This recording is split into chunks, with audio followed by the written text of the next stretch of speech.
الرجيم بسم الله الرحمن الرحيم سبح لله ما في السماوات وما في الأرض وهو العزيز الحكيم والذي أخرج الذين كفروا من أهل الكتاب من ديارهم لأول الحشر ما ظننتم أن يخرجوا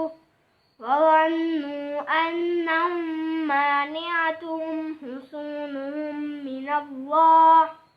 فأتاهم الله من حيث لم يحتسبوا صدق اللہ العظیم۔ بسم اللہ الرحمن الرحیم۔ آج لاہور ہائی کورٹ میں بیٹھے کسی دوست کے ساتھ rule of principle of representation under article 4 MFLO 1961 پہ کچھ گپ شپ ہوئی۔ میں نے کہا تمام دوستوں کے ساتھ اس کو شیئر کرتے ہیں۔ اس میں پرنسپل آف ریپرزنٹیشن یعنی اصول نمائندگی شرع محمدی میں اور سیکشن 4 1961 بنیادی طور پر عام طور پہ ہم یہ دیکھتے ہیں، عام طور پہ یہ ایک لیگل پریپوزیشن کے طور پہ سامنے بات آتی ہے کہ کیا دادے کی جائیداد میں پوتے کا حصہ بنتا ہے یا نہیں بنتا۔ یہ ایک کوسچن آف لا ہے جو کہ سیکشن 4 MFLO 1961 جو ہے واضح کر دیتا ہے۔ لیکن یاد رکھیے گا کہ شریعت محمدی کے اندر محمدن شریعت کے مطابق جس ذریعے کوئی رشتہ قائم ہوتا ہے اگر وہ ذریعہ درمیان سے ختم ہو جائے تو وراثت کا سلسلہ ختم ہو جاتا ہے۔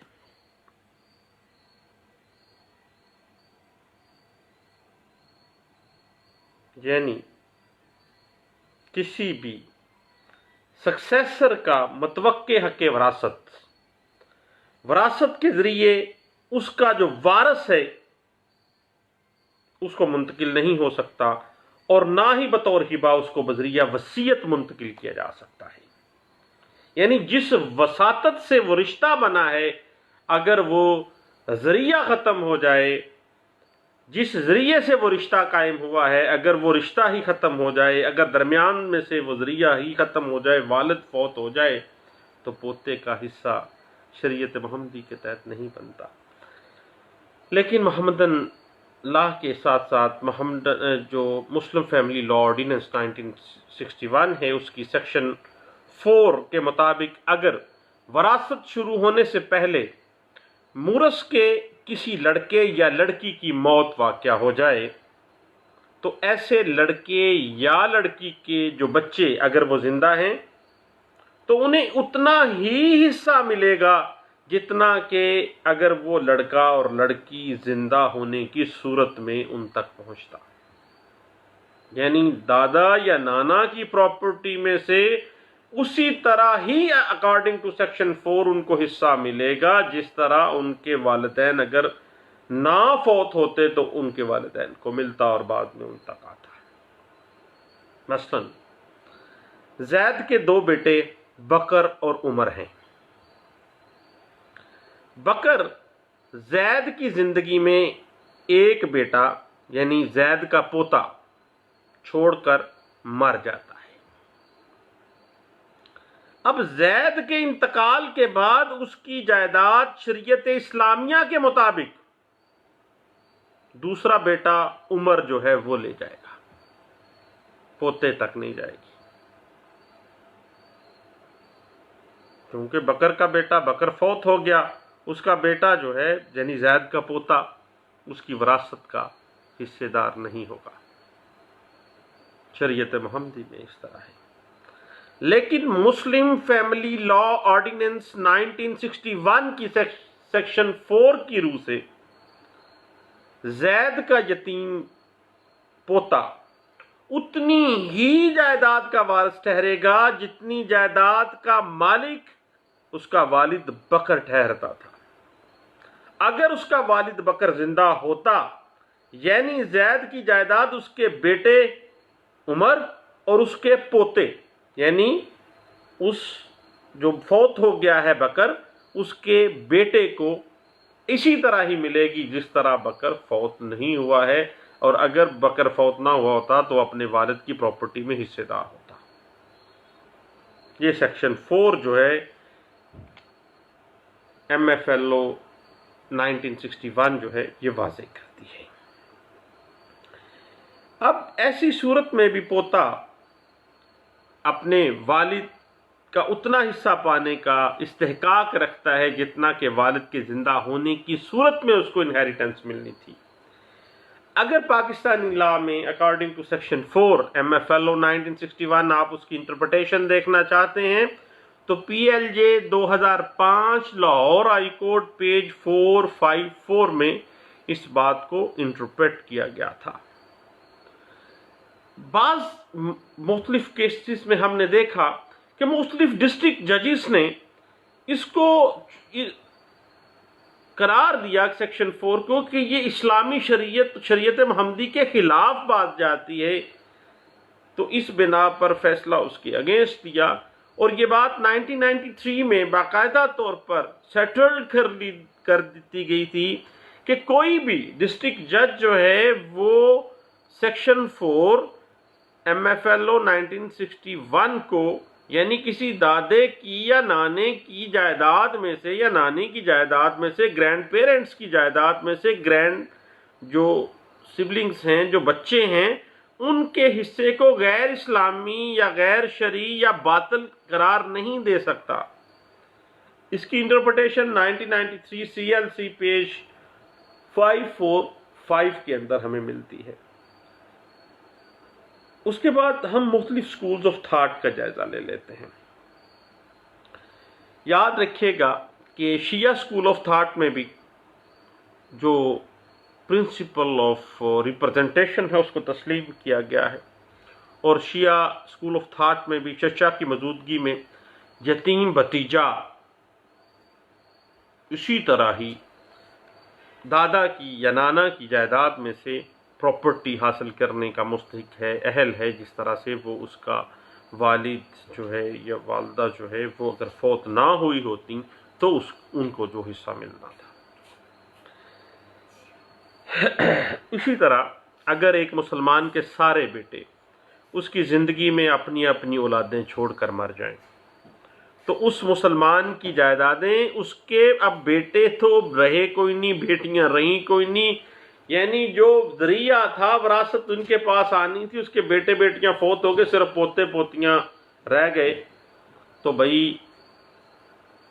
حنفی سکول آف تھاٹ بھی شیعہ سکول آف تھاٹ بھی واضح کر دیتے ہیں کہ اس مسلمان کی جس کے تمام بچے مر جائیں آگے سے بچے چھوڑ کے، تو وہ اسی طرح ہی ان بچوں کو وہ پراپرٹی تقسیم ہوگی جس طرح سے وہ زندہ ہوتے تو ہونی تھی، اور انہیریٹنس میں سیم ایز اٹ از ان کا حصہ نکالا جائے گا جس طرح سے اگر وہ زندہ ہوتے تو ان کے پاس انہیریٹنس کا جو حصہ آنا تھا۔ اس بات کی interpretation 1990 A L D page ہے 1182 کے اندر اس بات کو انٹرپریٹ کیا گیا تھا۔ یاد رکھیے گا کہ کسی بھی فوت شدہ بیٹی کا جو بیٹا ہے یا بیٹی ہے وہ اپنے نانا یا نانی کی جائیداد میں سے اسی طرح ہی حصے دار ہے جس طرح اگر اس کا والد یا والدہ زندہ ہوتے، اس کی ماں زندہ ہوتی تو وہ اپنے والد کی یا اپنی والدہ کی پراپرٹی میں سے حصے دار بنتی، یعنی فوت شدہ بیٹی کا جو بیٹا ہے وہ اپنے نانا یا نانی کی پراپرٹی میں اسی طرح ہی according to section 4 M F L O 1961 حصے دار ہوگا، ترکہ وصول کرے گا جس طرح اس کی ماں اگر زندہ ہوتی تو اس نے کرنا تھا۔ اس بات کی مزید اگر آپ انٹرپریٹیشن دیکھنا چاہیں تو N L R 1979 revenue digest page 23 میں اس بات کو انٹرپریٹ کیا گیا، اور این ایل آر 1980